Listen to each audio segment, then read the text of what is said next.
All right, so it being 9:30 a.m., I call this meeting of the Chelmsford School Committee to order. This meeting is being recorded by Chelmsford Telemedia and posted to the CPS website for interested community members to access and watch. Today's meeting will be taking place virtually using the Zoom platform. Interested community members who wish to make comments were given the opportunity to submit them by email before the meeting to be read during the public comment portion of this meeting. So I think we have to start with roll call attendance. Is that correct? Yes, please. So Susan?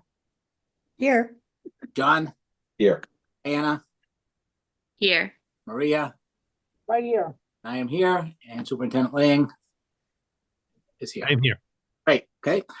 So we didn't get any public comment, so we'll move on to new business. So the purpose of this morning's meeting is to continue discussion from our last meeting regarding adopting an electric vehicle policy and signing on to the Town of Chelmsford decarbonization roadmap so the town may be eligible for additional grant funding.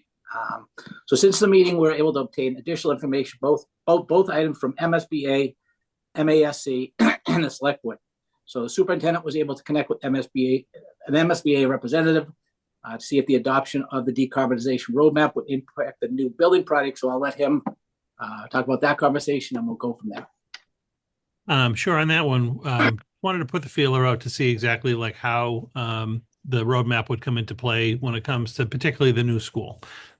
We know like through this coming spring's town meeting, we have the boiler replacement at McCarthy was one of the projects that was funded. So we know that will go forward. It's my understanding under this grant program that we would look at, all available options to see what would be most economical and feasible. That oftentimes with an existing building, it's difficult to do a lot of the more substantial upgrades that they were talking about. But we go through the process and kind of see. In the end, I probably see the McCarthy boiler replacement being similar to what we just did at the high school, a kind of a one-for-one replacement with a much higher efficiency type unit. But we'll go out and see what's actually available at the time. The bigger question, I think, was around Parker and exactly what would happen with like new construction. So in my conversations with the MSBA on that, they said the MSBA actually, as part of the process, would actually have communities, whether you go with it or not, look for all kind of green options. And they actually have different points that they can award to programs that do things that are more sustainable or energy efficient within the design build. So it's something that we would likely look at anyway. They did say, ultimately whether a community decides to do something or not can come down to funding and just availability, logistics, things along those lines. But it wouldn't prohibit in any way or necessarily hurt the application to sign on to something like this. And we'll probably be looking at some of the green efficiency things anyway under the Parker project. So it really doesn't have an impact on the Parker project. And again, I think it's just more viability wise with the McCarthy one of whether it really makes sense in the end, but it doesn't hurt to look. Anyone have any questions about either project and how it would be affected? Or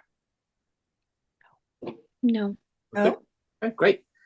So the other thing I was able to do is go through the MASC policy website to see if any other towns had adopted similar policies. The one that I did find that had policies was Framingham. They have both an EV policy and a sustainability policy. So their EV policy is essentially the same one as we got at our meeting, that was presented at our meeting. And looking at it, they actually have their EV policy goes all the way back to 22. So I'm thinking maybe the state actually took that as sort of their framework to give the towns to do. So we passed it by, was it Chris's name, I believe, that presented? Yes, Chris, the sustainability manager for the town. Yeah, we passed it by him, and he was fine with it. Made a few small tweaks, but otherwise he thought that would be good. So if we want to start with that, if anybody has questions on the policy, I sent it to you over the weekend. Or you have any comments? You want to make any changes? We can take on that first if you want. I have one comment. Yeah. I really like this one you sent over from Framingham, and the thing that there's just one quick little phrase in it that is what's going to make me feel like I'm ready to adopt this. It said that if the vehicle requested is not among the most fuel efficient, if they are not commercially available or practicable at a reasonable price. I think that clause in it is what helps me, because I didn't want to be locked in to getting an EV vehicle if the price was astronomical and hurt our budget in some other way. So that little clause there is all I needed to make it okay for me. Great. Any other comments or questions or changes? No, I reviewed it, and I appreciate your providing it, but I don't have any questions. Great. Okay, so if not, I'll take a motion to approve the policy. I move that we adopt the climate leaders municipal decarbonization roadmap. Nope, we're gonna do the EV policy first. Oh, you want to do the policy first? Okay.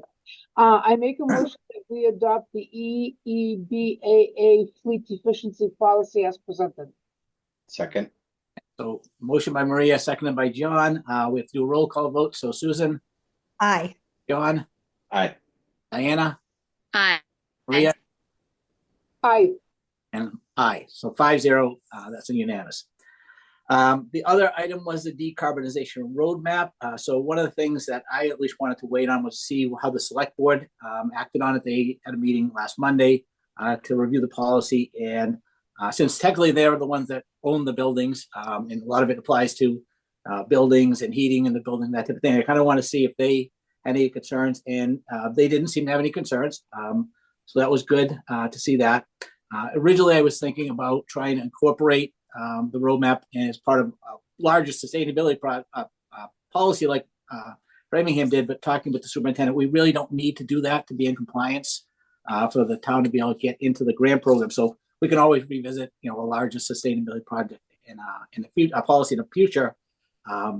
So the superintendent put together a couple of possible motions. The first is to simply approve it as presented. The second was to approve it as to serve as help reduce or eliminate the use of fossil fuels by the school department over the time frame prescribed in the roadmap. I kind of like the second one just because it emphasizes that we're adopting these guidelines, they're not requirements, and that was one of the concerns we had. So whatever people think is a better way of putting the motion in place, I'm open to hearing. I can just make the motion that I think is the right one and then discuss. What do you guys want to do? If anybody has any comments one way or the other before we put anything together. I like the idea of it being guidelines. Okay. I'm good with guidelines. I think it sounds great. I'm not. All right, Diana, you good with that? That sounds fine to me. Yes. I Okay. don't have wrong. So Maria, you're on. Okay, I'm ready.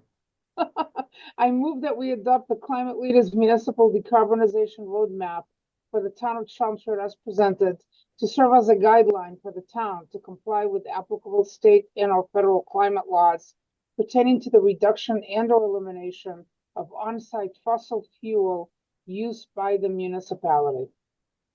Second. Second, great. So Maria made the motion, John second. Any further discussion? No? All right, we'll roll call. Susan, Aye.